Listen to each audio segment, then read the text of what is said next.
Hi everyone, this is Lolly. We are here. It's finally the showroom floor time and Sally is behind the camera. Hi Sally.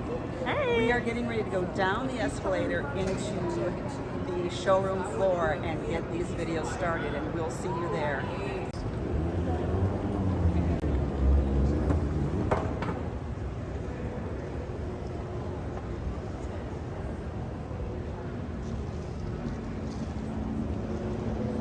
So this is what it looks like when you're coming down the escalator. You can see the showroom floor through those windows right there. I won't be able to just video walking around because some vendors don't appreciate photography, so we're going to have to make sure we have permission every step of the way. So we will catch you inside. Hello everyone, this is Lolly and I am back from Creativation.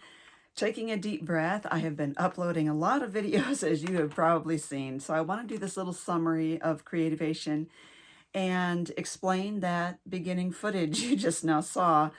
I filmed that and then forgot about it and didn't get it off my phone and just saw it. And I wanted to include it so you could see, just get a kind of glimpse of what that was like.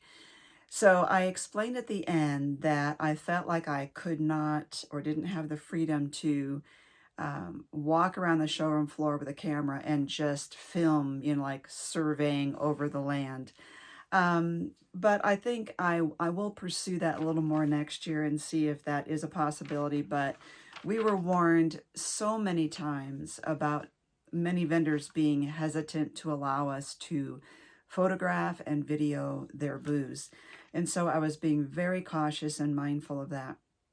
So there was a little sign, like a little about that big, on each of the vendors' booths, and it was a picture of a camera, and it either had a green check mark or a red X, letting you know that you could or could not film and take pictures. And then some of them even said, said ask first or ask permission. But that said, there was some inconsistency with the vendors. For instance, one person could walk up and the sign would say no filming. The next person would come there and the vendors would allow them to film.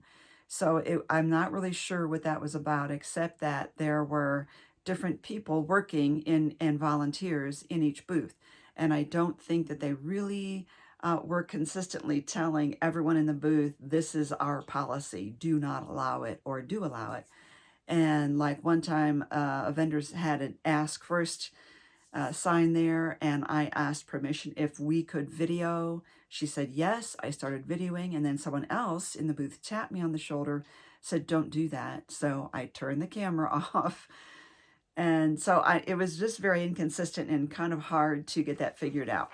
Okay, but it was a great experience. I'm glad I went. I will be attending next year. So in your comments down below, let me know what you want to see in my Creativation videos. What is helpful to you? And under this video, I'm giving you a playlist. So it's a link. You have to click to see under this video the whole playlist of all these videos. I have over 30 videos for Creativation 2022. I am going to scoot over and start putting some pictures up on this other side as I'm talking. So of all that, we had, we had 2 days of classrooms and workshops, and we had 3 days of showroom floor. So there was a lot going on. It's a very busy time, exciting, but I also get so distracted. This is why I really needed Sally there with me.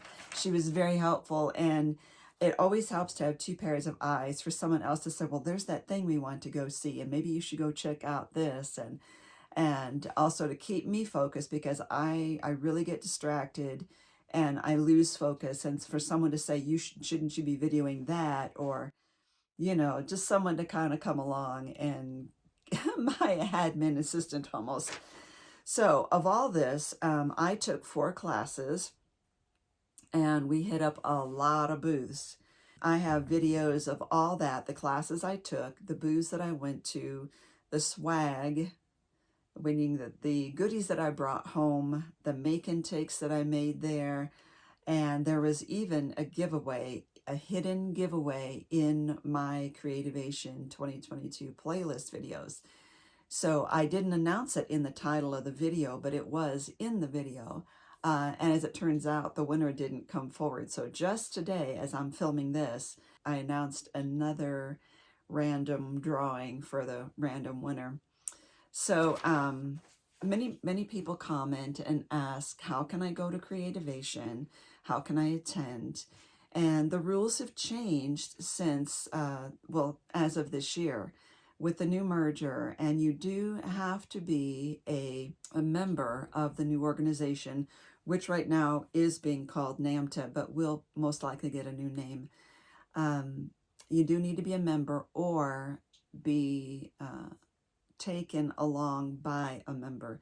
It's not unlimited. For instance, I cannot just, as in former years, I cannot just take as many people as I want on my badge. So I can bring one assistant, and that's because I need someone, not because we're just having a blast and I just want to bring a bunch of people to go have fun. There's a purpose to it. We want to keep the show very professional. So you would have to look at NAMTA's website. I will give you a link underneath this video. You would need to look at their website and see whether you would qualify for membership. So they have different categories. It used to just be sellers and buyers, you know, manufacturers and buyers, in other words. And although I technically could qualify as a buyer, that is something I'm trying to downplay. I don't want to make that the essence of my business. Selling a few craft supplies is not my goal. So my goal is what I'm doing here, and that is being part of this creative professional community. So that is my membership category, is professional creative, creative professional. I'll get that right. Okay, so you have to look and see if you would qualify for any of those, and then pay your membership dues. Then admission is free once you are a member, and membership dues are different depending on your category of membership. So I'm not going to give you a blanket set amount as to what that costs, but there are other benefits during the year, not just Creativation. There are a lot of Zoom recordings and educational programs through the year, so it is worth the money. And trying to think of what else I need to tell you.